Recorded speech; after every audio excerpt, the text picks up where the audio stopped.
And this is Pankaj Ziman, faculty member of SBS Law College, Shri Ganganagar. We are studying land laws, and next question is write short note on the following. तो ये कुछ short note है जो आपसे पूछे गए हैं, like landlord की डेफिनेशन, टेनेंट कौन होता है और रेंट अथॉरिटीज़ क्या है, इनको हमने यहाँ पे डिफाइन करना है। देखिए, under the Rajasthan rent control act, ये बहुत ही इंपॉर्टेंट टर्म है कि लैंडलॉर्ड को किस तरीके से प्रेस्क्राइब किया गया है, डिस्क्राइब किया गया है और किस तरीके से टेनेंट को और अथॉरिटीज़ को यहाँ पे डिफाइन किया गया है। इंपॉर्टेंट टर्म्स है, आपको पढ़नी पड़ेगी। देखिए, लैंडलॉर्ड कौन है?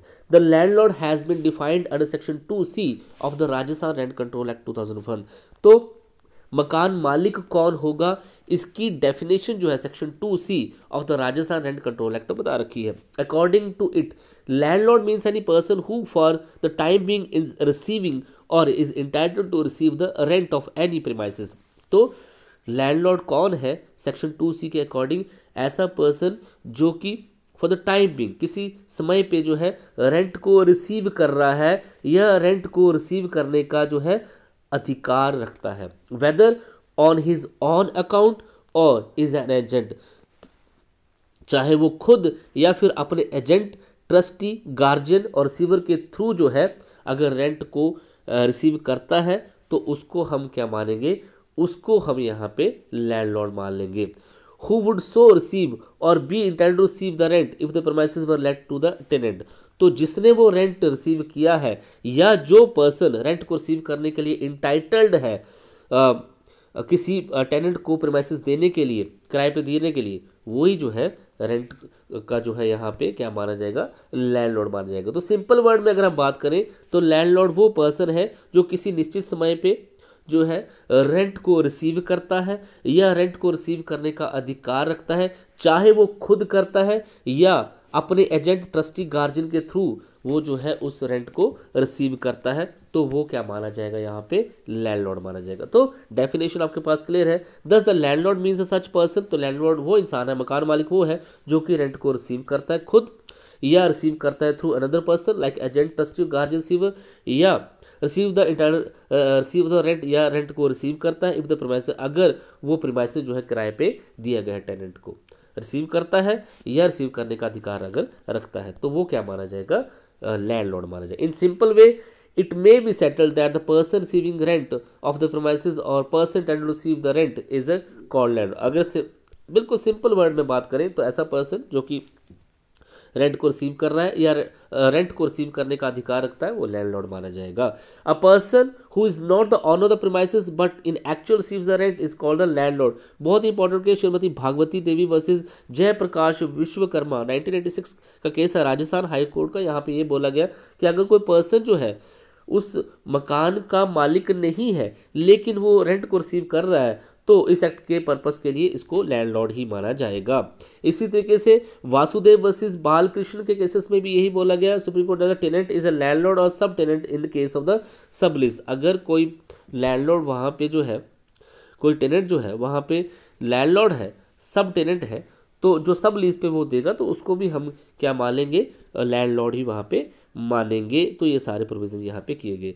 The following has been considered as a landlord for the purpose of this act. ये फॉलोइंग पर्सन जो है लैंडलॉर्ड माने जाएंगे इस एक्ट के पर्पस के लिए। सक्सेसर, जो उस मकान मालिक के जो उत्तराधिकारी होंगे, दूसरे असाइनी जो होंगे जिनको प्रॉपर्टी असाइन ट्रांसफर की गई है, ट्रस्टी जिसको प्रॉपर्टी का प्रॉपर्टी इंटरेस्टेड की गई है, गार्जियन जो होंगे, रिसीवर जो होंगे, एजेंट जो होंगे, ये इस एक्ट के पर्पस से जो है क्या माने जा सकते हैं? लैंडलॉर्ड माने जा सकते हैं।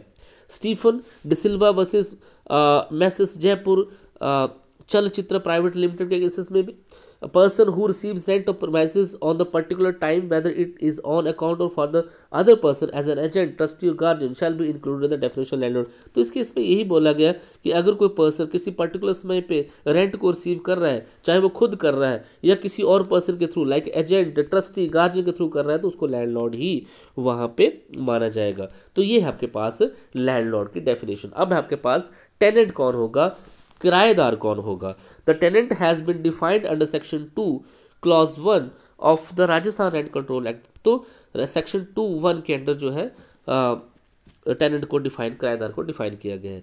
According to tenant means the person by whom और on whose account on behalf rent is और but for the contract express और implied would be payable for any premises to his landlord including the person who is continuing in its possession after the termination of the tenancy otherwise than by the order or decree or eviction passed under the provision of this act। तो इस act में यही बोला गया कि ऐसा कोई person जिसको जो है या तो वो खुद जो है रेंट वहाँ पे कर रहा है या उसके बिहाफ पे रेंट जो वहाँ पे किया जा रहा है किसी कॉन्ट्रैक्ट या इम्प्लीड एक्सप्रेस कंडीशन के अंडर, तो उस प्रीमाइसिस के लिए जो लैंडलॉर्ड के लिए डिसाइड है, तो जब तक उसके पास उस लैंड का पोजेशन है, उस प्रीमाइसिस का पोजेशंस है और जो वो रेंट पे कर रहा है, खुद कर रहा है या किसी और के थ्रू कर रहा है किसी कॉन्ट्रैक्ट के अंडर, तो वो क्या माना जाएगा यहाँ पे, टेनेंट यहाँ पे माना जाएगा।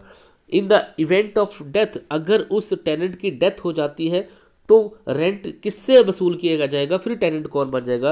इन case of premises let out for the residential purpose, अगर कोई मकान जो था रहने के लिए दिया गया था, his surviving spouse son daughter mother father who had been ordinary residing with him in such premises as a member of his family up to his death, अगर कोई किराएदार जो वहाँ पे रह रहा था, उसको किराए पे मकान जो दिया था लैंडलॉर्ड ने, उसकी डेथ हो जाती है, तो उस घर में जो उसके साथ जो उसकी पत्नी या पति या फिर उसका जो बेटा, उसकी बेटी, उसकी माँ, उसके फादर जो उसके साथ उस घर में प्रीमाइसेस में रहते थे, वो सारे अब टेनेंट माने जाएंगे। मीन्स इनको वो रेंट जो है पे करना पड़ेगा और इनको टेनेंट जो है इस एक्ट के पर्पज़ के लिए मान लिया जाएगा। इन case of premises let out for the commercial और बिजनेस पर्पस, अगर कोई भी प्रीमाइसेस, कोई भी निवास जो है वो कमर्शियल पर्पस के लिए, बिजनेस के पर्पस के लिए दिया गया था, रहने के पर्पस से नहीं दिया गया था। His surviving spouse son daughter mother father who had been ordinary carrying on business with him, तो वो सारे उसके जो स्पॉज मीन्स अगर हस्बैंड खत्म हुआ है तो उसकी वाइफ, उसके बेटे, उसकी डॉटर्स, उसकी मदर, उसके फादर जो उसके साथ उस बिजनेस को कैरी ऑन करते थे, वो सारे जो है वो यहाँ पे टेनेंट यहाँ पे मान लिए जाएंगे। तो ये प्रोविजन यहाँ पे कर रखा है। According to the definition following persons are covered under the tenant, तो इस डेफिनेशन जो आपने यहाँ पे जो पढ़ी, इसके अकॉर्डिंग ये सारे पर्सन जो टेनेंट मान लिए जाएंगे। By whom the rent is payable, जो रेंट को पे करेगा उसको यहाँ पे टेनेंट मान लीजिए। Such a person will be treated as a tenant of the premises who is responsible for the payment of the rent of that premises. In other words, it may be stated that by whom or who on or whose account on behalf rent is payable would be payable due to lack of the contract express or implead। तो जो rent को पे कर रहा है उसको इस act के पर्पस के लिए क्या मान लिया जाएगा, टेनेंट वहाँ पे मान लिया जाएगा। जो खुद उस रेंट को पे कर रहा है या उसके बिहाफ पे कोई रेंट पे कर रहा है, तो वो जो है यहाँ पे टेनेंट मान लिया जाएगा।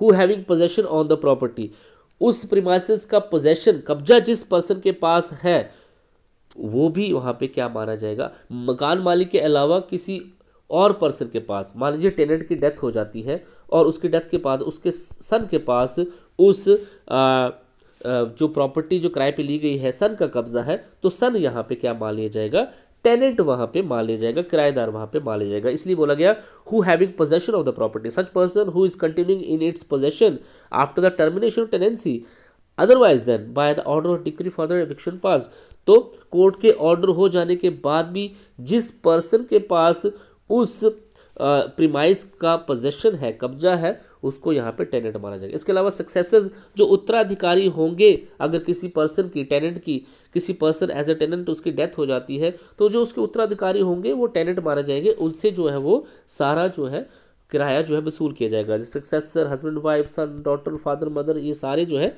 सक्सेसर वहाँ पे माने जाएंगे। Rajkumar versus Arjun Lal, it has been held by the Rajasthan high court that the tenant mean such a person by whom the rent is payable, तो टेनेंट वो है जिसके थ्रू जो है रेंट पे किया जाता है। The following has been treated as a tenant, तो ये सारे पर्सन जो है टेनेंट वहाँ पे माने गए थे।